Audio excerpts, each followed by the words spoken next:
Banner পরে না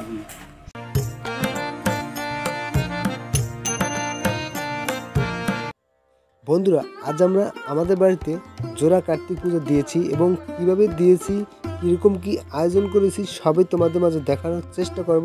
তো তোমরা ভিডিওটি দেখতে থাকো এবং সাথে থাকো।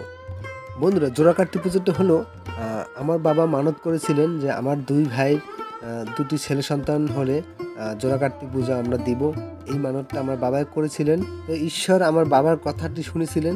ঈশ্বরের অশেষ কৃপায় তাই আমাদের দুই ভাইয়ের দুটি ছেলে সন্তান হয়েছে।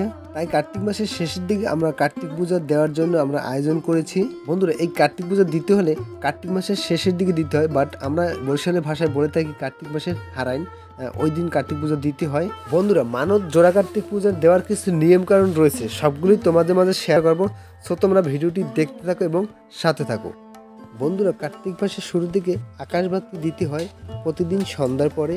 বাট যেই জায়গায় আমরা পুজো দেবো সেখানে বীজ ধান ফালানোর জন্য একটি হালা তৈরি করে নিতে হয়। সেই জায়গাটি তৈরি করার জন্য আমার বড় দিদি এবং ছোট দিদি চলে আসছেন আমাদের বাড়িতে। তারা হালা তৈরি করে বীজ ফালানোর কাজ অলরেডি শুরু করে দিয়েছেন। এই চারা বীজ যখন বড় হবে তখন কিন্তু পুজো দেওয়ার সময়ও চলে আসবে। তো বন্ধুরা দেখো, তোমরা এরকম বীজ টানতে হবে, বাট পূজাও চলে আসছে। আর এখন আমরা পূজার জন্য যে আয়োজন সেগুলো আমরা করতে চাচ্ছি। বন্ধুরা, এখন আমরা পালবাড়ি চলে আসছি আমাদের জোড়া কার্তিক নেওয়ার জন্য।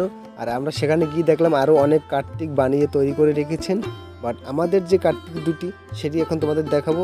এই দেখো বন্ধুরা, আমাদের জন্য এই দুটি কার্তিক রেখেছেন। আর এই দুটি কার্তিকে আমরা নিয়ে যাব। দেখো বন্ধুরা,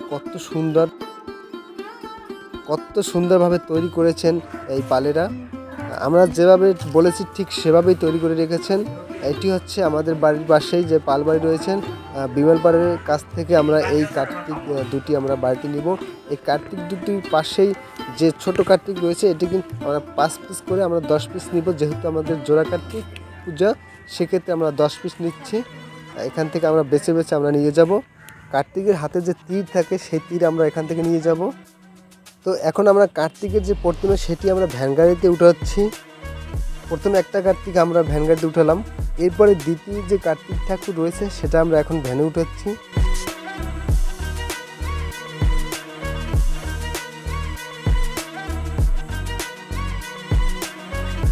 তো বন্ধুরা, ফাইনালি আমরা চললাম আমাদের বাড়ির দিকে। আমরা এখন ভ্যানে করে যাচ্ছি।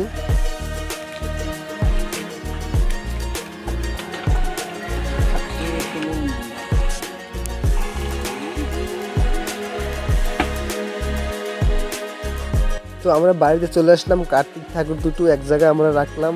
আর এখানে আমার ভাগ্নি রয়েছেন, বিয়েটি ও আলপনা দিচ্ছেন।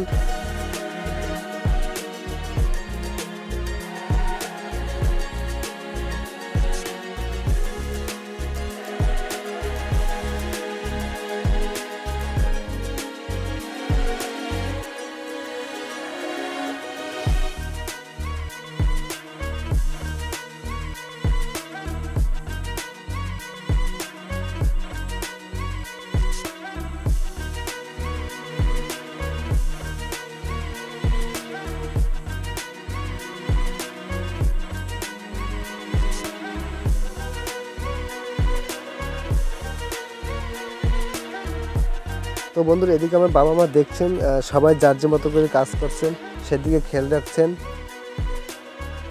আর এদিকে বাচ্চারা ফুলের মালা গাঁথার জন্য ব্যস্ত। তারা ফুলের মালা গাচ্ছেন।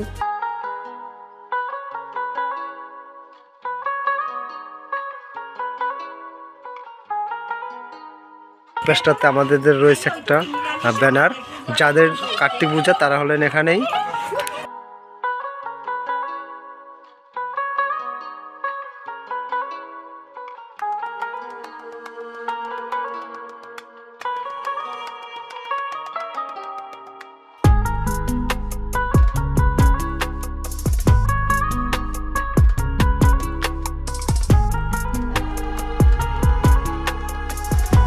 তো বন্ধুরা, পূজার আয়োজন এখন মোটামুটি শেষের পর্যায়ে, বাট এরপরে পূজার যে মূল আনুষ্ঠানিকতা শুরু হতে যাচ্ছে রাতের দিকে। তো চলুন আমরা দেখে আসি এক নজরে।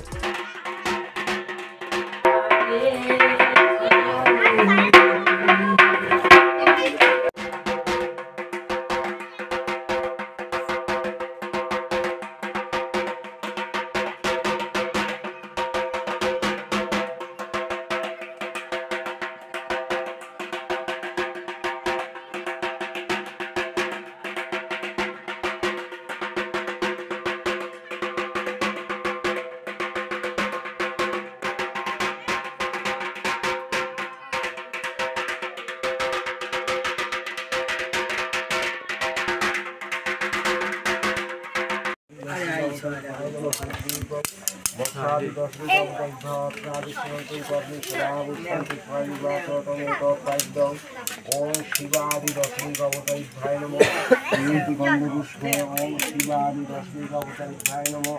इदाम अर्घं शिवादि दशमी अवतारिकाय नमः। साधु दीपं शिवादि दशमी अवतारिकाय।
नमो विष्णु विष्णुरम।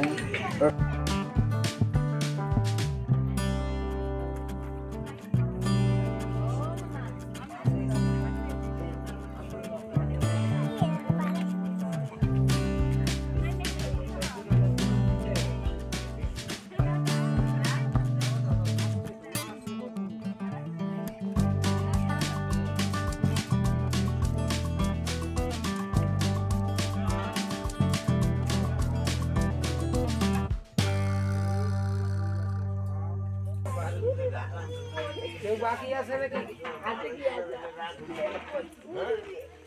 বাকি আছে নাকি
তো বন্ধুরা, পূজা অর্চনা শেষের দিকে এখন আমরা প্রসাদ বিতরণ করব ভক্তদের মাঝে।